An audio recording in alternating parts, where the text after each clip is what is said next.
ధ్యానం వల్ల చాలా లాభాలు ఉన్నాయి. సార్ చెప్పినట్టుగా నా అనుభవాలు అంటే నేను బ్యాంకులో చేసి రిటైర్ అయ్యాను. 2016లో రిటైర్ అయ్యాను. బ్యాంకింగ్ ఇండస్ట్రీ అంటే అందరితో కలబలుపుగా పని ఉంటుంది ఎప్పుడైనా. రిటైర్ అయిన తర్వాత ఏమైందనంటే ఇంకా రిటైర్మెంట్ అంటే ఇంటి దగ్గరే కదా. ఇంటి దగ్గర ఉండేసరికి నాకు కొన్ని రోజులలో కొంచెం అంత ఏదో హెల్త్ ఇదైపోయి షుగర్ అదంతా బీపీ అవన్నీ వేసిన తర్వాత ఇవన్నీ మొదలైతే అనుకోండి. సో కొంచెం మెంటల్గా కూడా డిసప్పాయింట్ అయిపోయి కొంచెం మందులు అవన్నీ కూడా బాగా వాడుతున్నాను. నిద్ర అసలు వచ్చేది కాదు. నిద్ర గురించి కూడా నేను రోజు నైట్లో 4-5 ట్యాబ్లెట్స్ వేసుకున్నాను. అలా కొన్ని రోజులు అయిన తర్వాత అసలు ఏంటి ఇది రోజుకు షుగర్ గురించి, బీపీ గురించి, నిద్ర గురించి ఇన్ని ట్యాబ్లెట్స్ వేసుకుంటే అసలు ఏమి మనం ఉంటుంది ఆ బాడీ అనేది కొంచెం మనసులో ఒక ఆందోళన కలిగింది. దాని తర్వాత ధ్యానంలోకి వెళ్ళడం జరిగింది. దాన్ని మా దగ్గర జయశ్రీ అంటే నేను నంబరోడ్లో ఉంటాను. ఆ జయశ్రీ వల్ల మాకు అంతకుముందే చెప్పింది కానీ నేను ఎప్పుడు కూడా మేము వెళ్ళలేదు. మా మిస్సెస్ వెళ్ళారు. ఆ తర్వాత నేను కూడా అలా మెల్లమెల్లగా వెళ్ళాము. ఇక ధ్యానం చేసిన తర్వాత ఎంత ఆనందం ఉందంటే మెల్లమెల్లగా ట్యాబ్లెట్స్ అన్నీ కూడా పోయింది.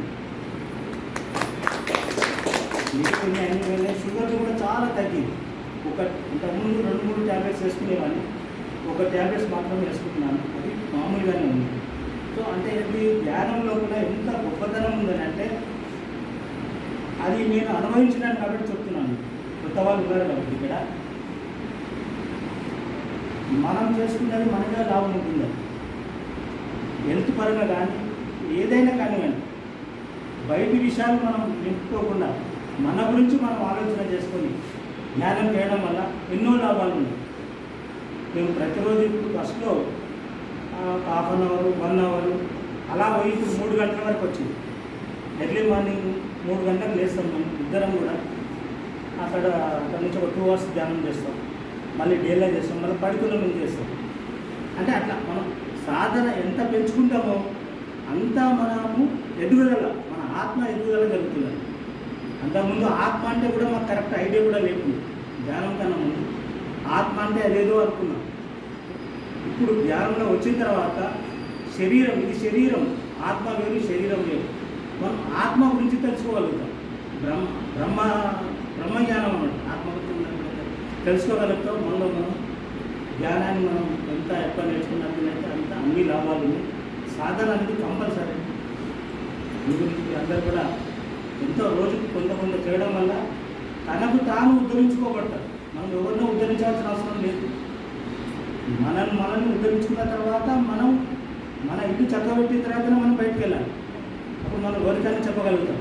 అట్లనే మేము పాంప్లెట్స్ కూడా సార్ వాళ్ళు కలిసిన తర్వాత కూడా మనం పాంప్లెట్స్ తయారు చేయాలని చెప్తే మేము ఇప్పుడు ఈ 2-3 ఇయర్స్ నుంచి పాంప్లెట్స్ తయారు చేయించి అవన్నీ తీసుకొని ప్రతి గుడికి కానీ ఎక్కడైనా కూడా వెళ్తాం. బస్సులో కానీ మేడం చూసి మేము ఎన్నోసార్లు నేర్చుకున్నాం. బస్సులో మేము ఎన్నోసార్లు మేడంతో ప్రయాణం చేస్తాం. బస్సులో కండక్టర్, డ్రైవర్ కూడా మేడం ఇస్తుంది. మనం ఇచ్చేంత వరకే అండి. పోస్ట్మెన్ లెటర్ ఇచ్చేంత వరకే. వాడు చదువుతాడా చదవడానికి వాళ్ళ విషయం. చదివితే వాడు బాగుపడతారు, వాళ్ళు బాగుపడతారు. చదవకపోతే వాడికి వాళ్ళు మనం అవన్నీ చెప్పనక్కర్లేదు. మనం ఇవ్వడం వరకే మన పని. అందు గురించి ఇక్కడ ఆరంభసభ టెంపుల్లో అయితే మేము ఎన్నో రోజులు ప్రతి మంగళవారం, శనివారం ఆ గుళ్ళో వెళ్ళి నియమం విశ్వసం చాలాసార్లు కూడా పంచాము కాంప్లెక్స్. ఇప్పటికి కూడా మేము అదే పంచుతున్నాం. ఈ బ్యాగులు కూడా అదే ఉన్నాయి. గుడిలో కూడా ఇన్ని కాంప్లెక్స్ ఉంది. ఈరోజు మనం ఇవన్నీ ధ్యానం వల్ల నేర్చుకోవడానికి ఎన్నో అవకాశాలు మంచి ఎప్పుడైనా కూడా మనం నేర్చుకోవాలి. తర్వాత మళ్ళా సమయం ఉన్నప్పుడు మన యొక్క అనుభవాలు అన్నీ చాలా ఉన్నాయి. అవన్నీ మళ్ళీ కూడా మనం తెలుసుకోవాలి.